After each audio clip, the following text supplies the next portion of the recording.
শুভ সকাল আমার প্রিয় বন্ধুরা, কেমন আছে সবাই? কুয়াশা ভরা দিন, অন্ধকার দিন থেকেই কাজ শুরু করব। এখনও পর্যন্ত রৌদ্র ওঠার অনেক দেরি, কারণ ভোর 5টার সময় উঠলাম। মেয়েকে রেডি করতে দিয়েছি, ওর মতো গুছিয়ে এবার বেরিয়ে পড়বে। তো যাই হোক, মেয়েকে স্কুলে পাঠিয়ে দিয়ে কাজকর্ম শুরু করে দিলাম। আশপাশটা অনেকখানি কুয়াশাচ্ছন্ন, যেহেতু শীতের দিন কুয়াশাটা তো এখন হবেই। তো অনেক দিন পরে যেহেতু এই প্রথম শীতের সকালে এরকম কুয়াশা দেখতে পাচ্ছি, প্রচুর ভালো লাগছে। আর আমার যে কি ভালো লাগে কুয়াশার সময় একটু হাঁটতে দাঁড়াতে।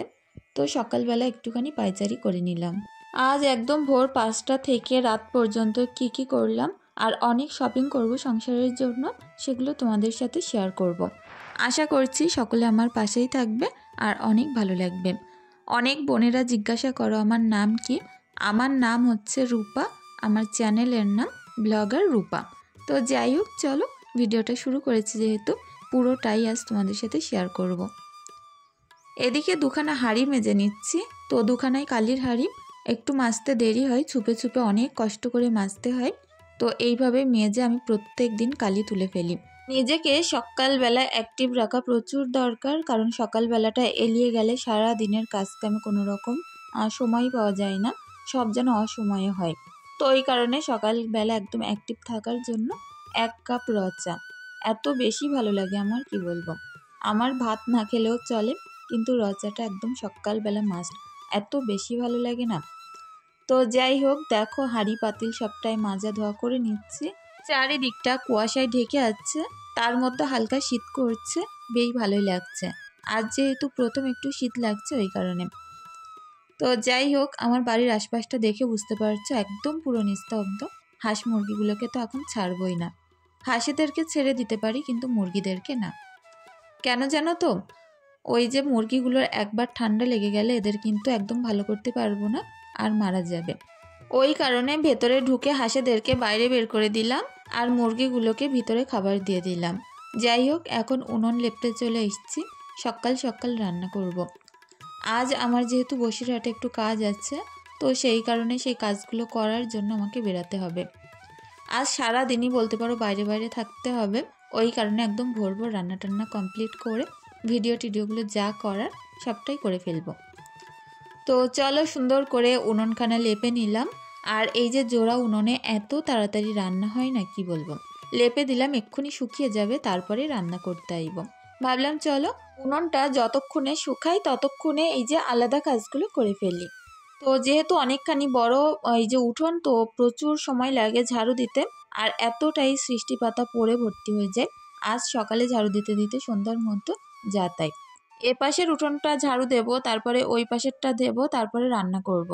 তো সবজিও নেই বাড়িতে, জানো তো। এত সকাল সকাল রান্না করব কি বলো তো, সবজিওয়ালা বাড়িতে আসতে আসতে প্রায় 9টা-10টা বেজে যাবে। তো 9টা-10টার ভিতরে আমরা যেহেতু বাড়ি থেকে বেরোবো, ওই কারণে একদম সকাল সকাল বাড়িতে যে সবজি আছে সেগুলোই তুলে আর কি রান্না করব।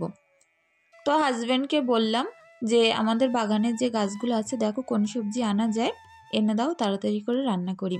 আর পুকুরে তো মাছ আছেই, রান্না করতে করতে ছিপ ফেলবো, মাছ উঠে যাবে। এদিকে সকাল সকাল কিছুটা জামা কাপড় আমি বাইরে দিয়ে দিয়েছি, এগুলো শুকিয়ে যাবে, তারপরেই তুলে নেব। তো যাই হোক, এই দিকটায় এত বেশি কাদা, পা দিচ্ছি, পা পুরো কাদায় পুঁতে যাচ্ছে, তোমরা হয়তো দেখে বুঝতে পারবে না। আর ঝাঁটাটা টানাই যাচ্ছে না, এত কাদা ভর্তি হয়ে যাচ্ছে। তো ভাবলাম যতটুকু আর কি ঝাড় দিয়ে একপাশে করে রাখা যায় ততটুকুই করব। আবার এটা যখন পুরো শুকিয়ে যাবে, ময়লাগুলো একদম ওই কর্নারে নিয়ে গিয়ে ফেলে দেব। তো যাই হোক, অনেক লম্বা বড় উঠোন ঝাড়ু দিতে পারলাম, এইটুখানি যা কাদার জন্য ঝাড়ু দিতে পারলাম না, আর বাদবাকিটা হয়েই গেছে। আমার রান্নাঘরের অবস্থাটা অনেকখানি খারাপ, তো কিছু করার নেই, জানো তো। দেখো দুদিকে হাঁস আমি ছেড়ে দিয়েছি, ছোটোগুলোকেও দিয়েছি, বড়গুলোকেও। ছোটোগুলো ডোবে থাকে, বড়গুলো ফার্মে থাকে। তো যাই হোক, ডোবের ভিতরটা অনেকখানি নোংরা করেছে, তার কারণে 1 বালতি ছাই আনলাম, ছাইগুলো ছিটিয়ে ছিটিয়ে দেবো, দেখতেও ভালো লাগবে, আবার কোনো গন্ধও লাগবে না। তো অনেক সুন্দর করে পরিষ্কার পরিচ্ছন্ন করে রাখি, আর আমার হাঁসেরা তো এখানে অনেক সুন্দরভাবে থাকে। তো দেখো এই যে 4টে ছোট হাঁস, এগুলো খুব তাড়াতাড়ি বড় হয়ে যাবে, ওরা এখন ঘরে ঢুকবে বলে চিন্তাভাবনা নিচ্ছিল। আমি এদিকে রান্না করব, পানি তুলে নিই, সকালবেলার পানিটা একদম নিস্তব্ধ আর সুন্দর থাকে। এই সময় এক বালতি পানি তুলে নিই আর চলো বালতিটা নিয়ে আস্তে আস্তে ঘরের দিকে যাব, রান্নাঘরে গিয়ে ঢাকা দিয়ে দেব। এক হাতে বালতি আছে, এক হাতে ফোন আছে, তো এইভাবেই ঘরে যাচ্ছিলাম। আর উনুনটাও দেখলাম শুকিয়ে গেছে, রান্নাও করে ফেলবো। তো বড় হাঁসগুলোকে এখনও পর্যন্ত খেতে দেয়নি, বড় হাঁসগুলোকে খেতে দিই। সকালবেলা জানো তো কোন দিক এড়ে কোন দিক করবো আমি বুঝতেই পারি না, কারণ যার বাড়িতে হাঁস মুরগি থাকে, আমাদের গ্রামে প্রত্যেক বাড়িতেই থাকে, সকালে আলাদা রকমভাবে কাজকর্ম শুরু করতে হয়। এখনও ঘরের কাজে না হাত দিতে পারিনি, এইবার ঘরের কাজগুলো সারবো। তো বেশিক্ষণ লাগবে না, ঘরের কাজগুলো সেরে তারপরেই রান্না করব। আমার মনে হয় সব দিকটা চারিদিক একদম পরিপাটি পরিষ্কার পরিচ্ছন্ন হবে, তারপরে রান্না বান্না করব টাইমে, এতে করে মনটা পুরো শান্তি হয়ে যায়।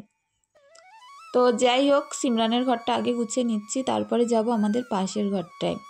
সিমরান ইদানিং করে খুব বলছে একটা খাট কিনে দিতে, দেখি কবে হয়ে ওঠে। তো আমি যেহেতু আগের দিন ইউটিউবের পেমেন্ট পেয়েছিলাম, সেখান থেকে আজকে ভাবছি কিছুটা সংসারের জিনিসপত্র কিনে আনবো। কি জানো তো, নিজের টাকায় যতই কেনাকাটা করি না, কেউ কিন্তু কিছু বলার নেই। তো হাজব্যান্ডের টাকা একটু হিসাব বেশিই থাকে, তো দেয় তো সব কিছু হাজব্যান্ড, তারপরেও সেটা খরচ করতে গেলেও সবার মনে কিন্তু একটা ভয় কাজ করে। আর নিজের পয়সা দিয়ে যা খুশি করো, কোনো ব্যাপার নেই। তো ভাবছি চলো আজ কিছুটা জিনিসপত্র কিনে নেব। তো যাই হোক, তোমাদের সাথে শেয়ার করব বাজারে কোথায় গেলাম, কি কি জিনিসপত্র কিনলাম। আগে আমার যে দরকারি কাজগুলো আছে দুপুরবেলা সবটা মিটিয়ে আসবো, সন্ধ্যায় বাজারে যাব। তো এদিকে অনেক জামা কাপড় আছে, এই ঘরটা গোছাতে আসলে জামা কাপড়গুলো এক হাতে একেবারে ভাঁজ করে নিই। আর এখানে সিমরানের রাখি, ওপরের দুটো আমার রাখি, আর ঈশারগুলো রাখি বাস্কেটের মধ্যে।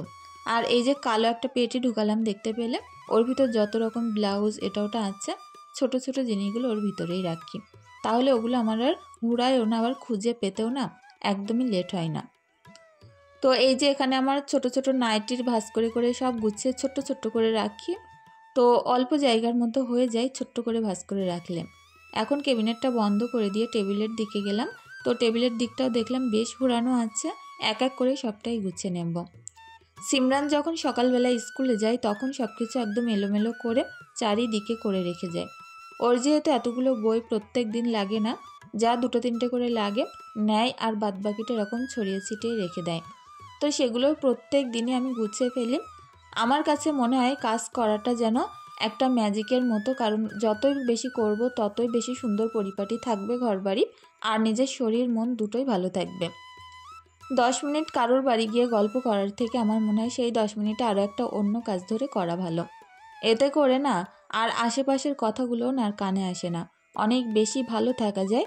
নিজেকে নিজে একা ঘরে বদ্ধ করেও রেখেও কিন্তু অনেক সুখে থাকা যায়, কারণ কারোর বাড়ি গেলে একজন অপরজনের কথা বলবে, সেটা শুনতেও বাজে লাগবে। তো তার থেকে মনে হয় ঘরে থাকাই বেশি ভালো। আমি ঘরেই থাকি সারাদিন, মাঝে মধ্যে বিকালে করে বাচ্চাদেরকে নিয়ে একটু বাইরের দিকে যাই। তো যাই হোক, এ ঘরে দুটো ব্ল্যাঙ্কেট, যেহেতু ঈশা আর আমাদের একটা, আজকে আমি তোষকগুলো একদম তুলে সুন্দর করে রোদ্রে দেব, কারণ আমার এই তোষকটা একদম চারিদিক থেকে ছিঁড়ে নষ্ট হয়ে গেছে, এটা না নেওয়ার মতো আর জায়গা নেই। তো এটার বয়স কিন্তু খুব বেশি দিন না, ঘরে ছোট বাচ্চা থাকলে তোষক কিন্তু বেশি দিন টেকে না। তো এইবার ভাবছি ঈশা যেহেতু বড় হয়ে গেছে প্রায়, তো সেই কারণে তোষকটা ভেঙে নতুনভাবে বানিয়ে নেব। এটা থেকে যা বাদ যাওয়ার বাদ দিয়ে দেবে, আর নতুন একটু দামি তুলো কিনে মোটা তোষক বানিয়ে নেব। তো এমনিতেও 2-4 বছর ব্যবহার করার পরে তোষক কিন্তু এমনিতেও চটি মতন পাতলা হয়ে যায়, তখন ব্যবহার করতে অনেকটা অসুবিধা হয়, কারণ অনেক শক্ত হয়ে যায়। আর তোষক না বেচালেও খাটে বেডশিট কিন্তু ঠিক করে রাখা যায় না। তো এই আর কি। তো এই যে পঞ্চের ওপরে একটা আমার বাদ দেওয়া ব্ল্যাঙ্কেট বিছিয়ে দিয়েছি, তারপরে বাদ দেওয়া যে বিছনার চাদরটা সবসময় দিয়ে রাখি এটা দিয়ে রাখলাম, 4টে কোনায় গেরো দিয়ে রেখেছি যাতে করে না সরে আসে। এইবার বেডশিট পেতে দেব। তো এইরকমভাবে যদি আমি বেডশিটটা না দিতাম, বাচ্চা কাচ্চার বাড়ি বারবার নামতো আর বেডশিট সরে সরে আসতো। তো প্রত্যেকটা কোনা খুব সুন্দর করে গুজে দেব যাতে করে আর মোটেও হড়কে না আসে। তো খাট গোছাতে অনেক ভালো লাগে, আর আজ যেহেতু একদম ডিপ ক্লিনিং করলাম, সব কিছু নামিয়ে পরিষ্কার করে পাচ্ছি, আরও বেশি মন থেকে ভালো লাগছে। তো ড্রেসিং টেবিলের সামনেটা একটু পরিষ্কার করব, আরও প্রচুর কাজ আছে। তো সকাল সকাল রান্না করব বলছি, তো আজ যে আমার এত বেশি অ্যাক্টিভ লাগছিল, সকালবেলা মনে হচ্ছে কাজে হাত দিতে দিতেই শেষ হয়ে যাচ্ছে। তো কোনো একটা কাজ যদি সামনে থাকে যে সেখানে যেতে হবে, করতে হবে, এরকম একটা ব্যাপার, তখন কিন্তু কাজের প্রতি কোনো রকম আলস্য আসে না, সব কাজ প্রচুর দ্রুত হয়ে যায়। তো দেখো সব দিকটা সুন্দর করে গুছিয়ে নিয়ে ঘরটা ঝাড়ু দিয়ে পরিষ্কার করে নেব। আর তারপরে বারান্দায় যাব। যতক্ষণ না ঘরবাড়ি সুন্দর গোছানো থাকে মন থেকেও শান্তি পাওয়া যায় না। এখন যে এত বেশি একটা পজিটিভিটি কাজ করছে, তো ঘর পরিষ্কার মানে মনটাও একদম ঠান্ডা। তো নিশ্চিন্তে রান্না করতে পারবো। আর আশেপাশে দেখে বুঝতে পারছো এখন যেহেতু অনেক সকাল, পুরো কুয়াশায় ছেয়ে আছে। আমরা যেহেতু একদম পুরো ফাঁকা জায়গায় থাকি, কুয়াশাটা কিন্তু এখানে বেশিই থাকে। তো চলো কাজগুলো করতে করতে আমার কিছু বন্ধুদের কমেন্টে রিপ্লাই দিয়ে দিই। তৌফিক আহমেদ প্রোফাইল থেকে বোন ফার্স্ট কমেন্ট করেছিলে, তোমাকে জানাই অনেক অনেক ভালোবাসা, এভাবেই বন্ধুর মতো পাশে থেকো, অনেক ভালো লাগে গো তোমরা যখন সুন্দর কমেন্ট করো। জেরিন আক্তার বোন বলেছ যে আপু তোমার কাজ গোছানো অনেক ভালো লাগে, কেমন আছো? আমি কিন্তু অনেক ভালো আছি, তুমি কেমন আছো? পলি খাতুন বোনকেও জানাই অনেক অনেক ভালোবাসা। এমডি নজরুল প্রোফাইল থেকে বোন বলেছ যে দিদিভাই ছাদের উপরে দুটো ঘর করে নিও, তাহলে আর জায়গার কোনো রকম কষ্ট হবে না। হ্যাঁ গো, করলে তো ভালো হয়, কিন্তু আমাদের চিন্তা ভাবনা একটু অন্যরকম আছে, দেখা যাক সেটা কোনোদিন পূরণ করতে পারি কি। জেসমিনা সুলতানা বোন বলেছ দিদিভাই কবে আমাদের বাড়িতে আসবে একটু বলো তো, অপেক্ষায় আছে। আমার বাড়ি তো বসিরহাটে, তো আমি বসিরহাটে তো গিয়েছিলাম, কিন্তু তোমার বাড়ির প্রপার ঠিকানাটা আমাকে বলো, চেষ্টা করব তোমার সঙ্গে একবার হলেও দেখা করে আসতে। তো যাই হোক, বসিরহাটে তো প্রায় যাওয়া পড়ে, যেদিন যাব আগে থাকতে তোমাকে বলে দেব। অনেক ভালো থেকো বোন। মুনতাসির রহমান বোন বলেছ দিদিভাই কেমন আছো? আমি কিন্তু অনেক ভালো আছি, তুমি কেমন আছো জানিও। ওদিকে রান্না বসিয়েছে, এদিকে আমার হাজব্যান্ড ছিপ ফেলে মাছ ধরছে। দেখো বাড়ির এই যে জ্যান্ত জ্যান্ত মাছ, এর যা স্বাদ না তোমাদের আমি বলে বোঝাতে পারবো না। আর এই রুই মাছ খেতে আমি খুব বেশি ভালোবাসি। তো হাজব্যান্ড এই যে রুই মাছ ধরে ঈশাকে বলছিল যে তোমার মাকে ডেকে আনো, তোমার মার পছন্দের মাছ উঠেছে, তাড়াতাড়ি আসতে বলো। তো যাই হোক, আমি দৌড়ে দৌড়ে আসলাম রান্না ছেড়ে। তো অনেক সুন্দর লাগলো মাছটা দেখে, সকাল সকাল তাজা মাছের সবজি খাওয়া যাবে। তো তারপরে আবারও একটা উঠেছে, তো এটা হচ্ছে তেলাপিয়া মাছ, অনেক বড় সাইজের ছিল। কত বেশি ভালো লাগে বলো তো, বাড়ির পুকুর, এরকম টুকটুক করে ছিপ ফেলবো মাছ উঠবে। তো যাই হোক, এখানে অনেক মাছ ছাড়া ছিল আমাদের, তো তাই সেখান থেকে দেখছি এবার বেশ সুন্দর মাছগুলো বেড়েছে। আর এবার মনে হচ্ছে আমাদের দ্বিগুণ লাভ এখান থেকে উঠে আসবে। তো হাজব্যান্ড তো আরও 2-3 বার আমাকে ডাক দিল, অনেক মাছ ধরেছে, সেগুলো কিছুটা ফেলে দিলাম। কারণ দেখো পুকুর থাকতে মাছ ধরে রেখে ফ্রিজে রাখার কোনো দরকার নেই, যখন যেমন প্রয়োজন পড়বে ছিপ ফেলবো আর তুলে নেব। 2খানা মাছ নিলাম, রান্নাটা বসিয়ে দিয়ে ভাবছি পুকুরে বসে একেবারে বাচ্চা কোটা ধোয়া সবটা করে আনবো। মারুফা খাতুন বোন বলেছ দিদিভাই আমার শরীর খারাপ ছিল, তোমার ভিডিও 2 দিন দেখতে পারিনি, আজ দুটো একসাথে দেখে নিলাম, অনেক অনেক ভালোবাসা রইল বোন তোমাকেও। সেই নাচ প্রোফাইল থেকে বোন বলেছ দিদিভাই আমি তোমার দেখে চ্যানেল খুলেছি আর ভিডিও আপলোড করছি, আমার নতুন চ্যানেল, আমাকে একটু সাপোর্ট করো, অনেক অনেক ভালোবাসা রইল বোন। আর অবশ্যই সময় করে তোমার চ্যানেলে ঢুকবো আর ভিডিওগুলো দেখবো, অনেক ভালো থেকো। ফুলমণি বোনকেও জানাই অনেক ভালোবাসা। হালিমা খাতুন বোনকেও জানাই অনেক অনেক ভালোবাসা। কনক মাহাতো বোন বলেছ আজ একটু দেরি হয়ে গেল গো, কোনো অসুবিধা নেই, তুমি যে আমার ভিডিও মনে করে দেখো এটা শুনেই আমার অনেক ভালো লাগে। আফান সর্দার প্রোফাইল থেকে বোন অনেক সুন্দর কমেন্ট করেছে, অনেক অনেক ভালোবাসা রইল। মৌসুমি ব্লগ প্রোফাইল থেকে বোন অনেক দিন পরে কমেন্ট করলে, তো অনেক ভালো লাগলো জানো তো। আমি অনেক দিন থেকেই ভাবছিলাম যে কি হলো আবার কমেন্ট করো না, তো আজ যে কমেন্ট করলে অনেক ভালো লাগলো, ভালো থেকো বোন। এসকে রাজা প্রোফাইল থেকে বোন বলেছ তোমার মেয়ের হাতের কাজগুলো দেখে অনেক ভালো লাগলো, অনেক অনেক ভালোবাসা রইল। আরেক বোন কমেন্ট করেছ যে দিদি তুমি আমার নামটা নাও না কেন, আমি তোমাকে যে এত কমেন্ট করি, তো হয়তো কোনো ভুলবশত হয়েছে যার কারণে নেওয়া হয়নি। তো যাই হোক, সেই বোনের নাম হচ্ছে শাফিকা, অনেক ভালোবাসা রইল শফিকা বোনের জন্য। স্বামী মা বোনের জন্য রইল অনেক দোয়া, অবশ্যই তাড়াতাড়ি সুস্থ ওঠো এই দোয়াই করি। তো যাই হোক, সকলকে জানাই আমার আন্তরিক অনেক অনেক ভালোবাসা। আর প্লিজ সকলকে বলে আমার একটুখানি সাপোর্ট করো। তো যাওয়ার আগে প্লিজ চ্যানেলটি সাবস্ক্রাইব করে দিও, কারণ তোমাদের একটা সাবস্ক্রাইব আমার যে পরের দিন ভিডিও করার এতটা বেশি আগ্রহ যোগায়, আর তার সঙ্গে আমাকে অনেকটাই মোটিভেট করে। তো যাই হোক, দেখো রান্না বসিয়ে দিয়ে মাছটা কাটা ধোয়া পিস করা সব কিছু করে নিলাম। আর এদিকে এসে দেখছি সবজিটার ঝোল পুরো শুকিয়ে গেছে, সুন্দর করে কষিয়ে নিলাম। এটা আমাদের বাড়ির কলা, কলাটার ভিতরে ঝোল দিয়ে দিয়ে মাছগুলো এখন তুলে দেব।